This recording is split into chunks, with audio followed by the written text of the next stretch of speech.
اللہ اکبر اللہ اکبر۔ تو اس رات کو اللہ تعالیٰ نے مبارک بنایا، اور حدیث پاک میں آتا ہے کہ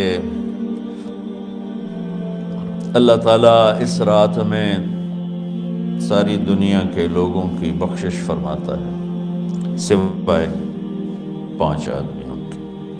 5 کے سوا سب اہل ایمان کی بخشش ہو جاتی ہے۔ مشرک، المشرک، پہلا مشرک، دوسرا مشاحن، مشاحن کسے کہتے ہیں؟ دل میں بغض رکھنے والا، کینہ رکھنے والا۔ تیسرا مسبل ازارہ، اپنے پاجامے شلوار چادر کو ٹخنوں سے نیچے تک لے جانے والا، لیکن ایک شرط کے ساتھ کہ وہ تکبر کی وجہ سے، سستی کی وجہ سے ہے، غفلت کی وجہ سے ہے۔ چونکہ جب آپ نے ایک مرتبہ اس کے بارے میں بات کی تو حضرت ابوبکر صدیق نے کہا یا رسول اللہ، میری چادر، عرب چادر باندھتے تھے جیسے ہمارے پنجاب کا لباس چادر تھا، اب وہ کم ہو گئے۔ ہماری تو بزرگ عورتیں بھی اور مرد بھی سب چادر باندھتے تھے، شلوار تو کسی کو پتہ ہی نہیں ہوتا تھا ہمارے بچپن میں۔ یہ تو پھر آہستہ آہستہ جب تعلیم آئی تو شلوار دیہاتوں میں بھی اور شہروں میں عام ہو گئی۔ تو اگر وہ اس لیے لٹکا رہا ہے کہ طبیعت میں تکبر ہے، پھر اس وعید کا وہ حقدار ہے۔ اگر ویسے اس کی نیچے جا رہی ہے تو میرا مالک ایسا، وہ تو ہے ہی رحیم و کریم، ہے ہی رحیم و کریم، ہے ہی رحیم و کریم۔ صرف شلوار نیچے لٹکانے سے وہ اتنی شدید سزا دے، اگر اس کے پیچھے تکبر ہے پھر ہے۔ یہ تکبر نہیں ہے تو انشاءاللہ وہ اس سے محفوظ ہوگا۔ تو اپنی چادر کو لٹکانے والا، لیکن بشرط تکبر۔ کتنے ہو گئے؟ عاق لوالدیہ، ماں باپ کا نافرمان۔ نافرمان ایسا کہ دکھ دینے والا۔ چھوٹی موٹی اونچ نیچ تو ہر بچے سے ہو جاتی ہے، نہیں، جن نے والدین کو ٹکڑے ٹکڑے کر دیا ہو اور ان کو دکھ دے دے دے دے کے ان کا سینہ چیر دیا ہو، چونکہ آپ کہتے ہیں پرزے پرزے کرنا کسی چیز کی، تو اپنے دکھ دے کر، اپنی بدتمیزی کے ساتھ اس نے ماں باپ کا دل زخمی کر دیا ہو، ایک یہ نہیں معاف ہوتا۔ 5واں مدمن خمر، مسلسل شراب پینے والا، مستقل جو شراب کا عادی ہو۔ ان 5 کو مؤخر کر دیا جاتا ہے۔ معافی نہیں ہونے کا مطلب یہ نہیں کہ اللہ تعالیٰ کبھی معاف نہیں کرے گا۔ معافی نہ ہونے کا مطلب یہ ہے کہ یہ 5 ایسے گناہ ہیں کہ اس کی وجہ سے بخشش رک جاتی ہے۔ اگر وہ شرک سے نکل آئے، وہ کینہ سے نکل آئے، وہ تکبر سے نکل آئے، وہ والدین کی نافرمانی سے نکل آئے، شراب چھوڑ دے، تو ان کی بھی بخشش ہو جاتی۔ جب کوئی توبہ کرے گا فوراً بخشش ہو جائے گی۔ نہ 15 شعبان کی ضرورت ہے، نہ لیلۃ القدر کی ضرورت ہے، نہ بیت اللہ جانے کے ساتھ توبہ کی شرط ہے۔ جہاں بھی وہ بیٹھ کے توبہ کرے گا، جس لمحے میں کرے گا، اسی وقت اس کی توبہ قبول ہوگی اور اللہ اس کے پچھلے سارے گناہوں کو معاف فرما دے گا۔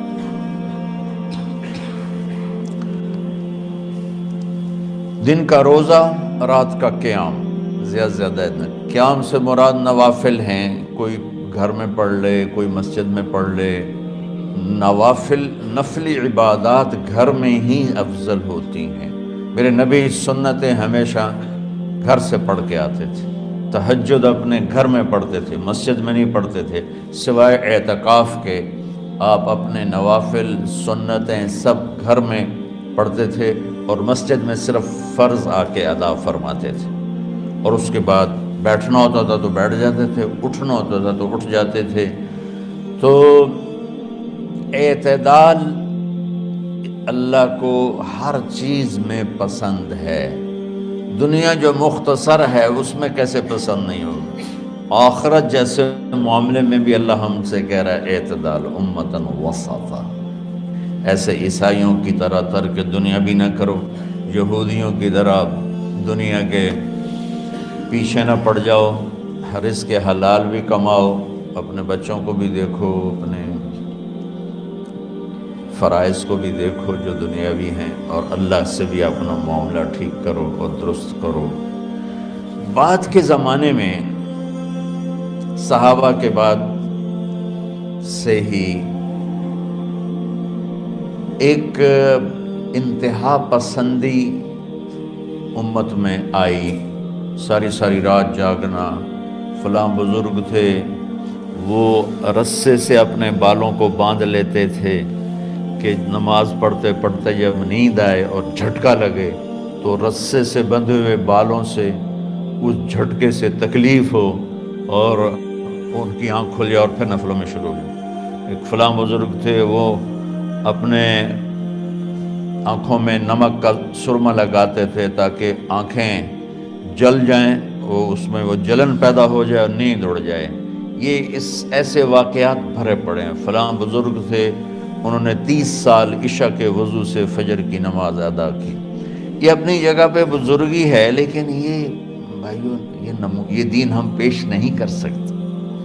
فلاں بزرگ تھے وہ 30 سال سے ستو کھا رہے تھے کہ روٹی کھانے اور ستو کھانے میں 70 دفعہ سبحان اللہ کا فرق پڑ جاتا ہے، تو روٹی کھائیں تو 70 دفعہ سبحان اللہ کم کہہ سکتے ہیں، اور ستو کھائیں تو 70 دفعہ سبحان اللہ زیادہ کہہ سکتے ہیں۔ تو لہٰذا انہوں نے کہا مجھے تو 30 سال ہو گئے، میں تو ستو کھا رہا ہوں، میں تو روٹی نہیں کھا رہا۔ یہ دین نہیں ہے، یعنی یہ وہ دین نہیں جو ہم انسانیت کو پیش کر سکتے، یہ تو لوگوں کو دوڑانے والی بات۔ اور ایک آدمی ایک بزرگ سے ملنے گیا تو وہ نوافل پڑھ رہے تھے، وہ زور سے عصر تک نفل پڑھتے رہے، وہ ان کے انتظار میں بیٹھا رہا، پھر عصر سے مغرب تک وہ مراقبہ کرتے رہے، وہ انتظار میں بیٹھا رہا، پھر مغرب سے عشاء تک وہ نفل پڑھتے رہے، وہ بیچارہ انتظار کرتا رہا، پھر عشاء کے بعد پھر نفل شروع کیے تو تہجد تک نفل پڑھتے گئے اور وہ بیچارہ پیچھے بیٹھا ہوا۔ تو تہجد کے آخر میں ان کی مصلی پہ بیٹھے بیٹھے ایسے اونگ آ گئی، تو یوں جھٹکا لگا تو کہا یا اللہ میں اس آنکھ سے پناہ مانگتا ہوں جو سونے سے اس کا دل ہی نہیں بھرتا۔ اور پھر اس کے بعد فجر کی نماز پڑھ کے اشراق تک بیٹھے رہے، پھر اشراق پڑھے، اخیر وہ بیچارہ اٹھی کے واپس آ گیا کہ لگتا ہے نانتا ویلی کوئی نہیں۔ تو وہ اس نے کسی سے پوچھا کہ یہ بزرگ کب سے یہ کر رہے ہیں؟ کہ پچھلے 30 سال سے کر رہے ہیں۔ یہ راہبانیت کی شکل ہے، یہ وہ دین نہیں جو ہم لوگوں کو پیش کریں گے تو وہ کہیں گے واہ واہ واہ واہ کیا دین ہے بھائی، قبول کرو۔ یہ ایک قسم کا غلو آیا۔ میں ایک حدیث سناتا ہوں، بخاری شریف میں بھی ہے، مجھے اب ہر شے بھول گئی، لیکن وہ ہے نہی الغلو، اس طرح کر کے آپ لوگ زیادہ جانتے ہوں گے جو پڑھ رہے ہیں کہ غلو سے نہیں۔ حدیث آپ کو سب کو یاد ہوگی کہ 3 صحابہ آئے اللہ کے نبی کے گھر اور پوچھا کہ اللہ کے نبی رات کیسے گزارتے ہیں؟ تو گھر والوں نے کہا سوتے بھی ہیں، جاگتے بھی ہیں، کھاتے بھی ہیں۔ تو وہ تینوں آپس میں کہنے لگے وہ تو نبی ہیں، سوئیں بھی تو کوئی بات نہیں، اور شادی ہے کوئی بات نہیں، ہم تو نبی نہیں، ہمیں تو کچھ کرنا چاہیے۔ ایک نے کہا کہ میں ساری زندگی روزہ نہیں چھوڑوں گا، ایک نے کہا کہ میں ساری زندگی سوؤں گا نہیں، ایک نے کہا میں ساری زندگی شادی نہیں کروں گا۔ تو دیکھنے میں تو واہ واہ کیا بڑی بزرگی ہے بھائی، بڑے بزرگ ہیں۔ ہمارے نبی کو پتہ چلا، آپ نے تینوں کو بلا لیا، کہ تم مجھ سے زیادہ اللہ سے ڈرنے والے ہو، میں تم سے انا اتقاکم یا اخشاکم، الفاظ آپ لوگ کو زیادہ یاد ہوں گے لیکن مفہوم میں صحیح پیش کر رہا ہوں۔ آپ نے کہا میں تم سے زیادہ اللہ کو جانتا ہوں، تم سے زیادہ اللہ سے ڈرتا ہوں، میں سوتا بھی ہوں، میں کھاتا بھی ہوں، میں روزے بھی رکھتا ہوں، میں چھوڑ بھی دیتا ہوں، میری بیویاں بھی ہیں، میں اپنی بیویوں کے پاس بھی جاتا ہوں۔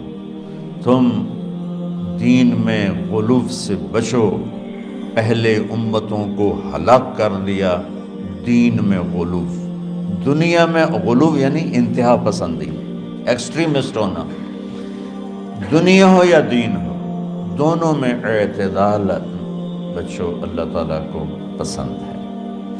تو شعبان کے حوالے سے ایک علماء کا طبقہ اتنا رد میں گیا کہ ایسی نفی کر دی کہ جیسے ہے ہی کچھ نہیں، یہ بھی غلط ہے۔ ایک طبقہ وہ ہے جو پتہ نہیں کیا کچھ کرتا ہے شب برات کے نام پر، وہ بھی غلط۔ ساری حدیثوں کو ملا کر روزہ اور رات کا قیام، کہ رات کو اٹھ کے کچھ اللہ کو یاد کر لو۔ اب اس آیت میں بعض مفسرین سے غالباً بھول ہوئی، حامیم والکتاب المبین انا انزلناہ فی لیلۃ مبارکۃ انا کنا منذرین فیہا یفرق کل امر حکیم امرا من عندنا انا کنا مرسلین۔ یہ لیلۃ القدر ہے، انا انزلناہ فی لیلۃ مبارکۃ، یہاں دوسرا لیلہ مبارک رات میں ہم نے قرآن کو اتارا۔ دوسری آیت کو جوڑو، انا انزلناہ فی لیلۃ القدر، ہم نے قرآن کو لیلۃ القدر میں اتارا۔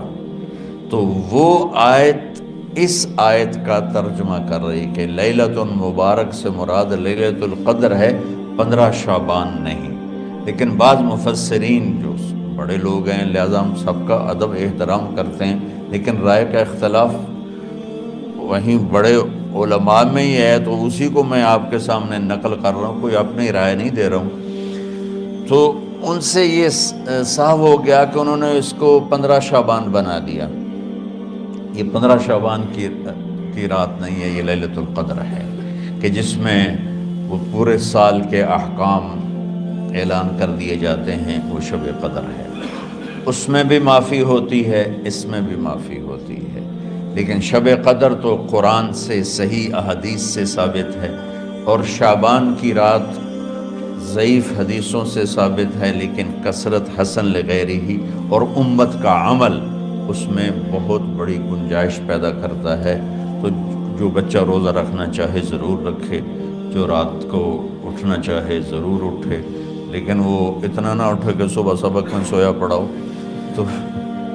تو ایسی عبادت نہیں چاہیے کہ آپ اپنے طلب علم جو فرض ہے اس میں آپ سوئے پڑے ہوں، تو تمہارے خراٹوں سے سبق بھی متاثر ہو رہا ہو۔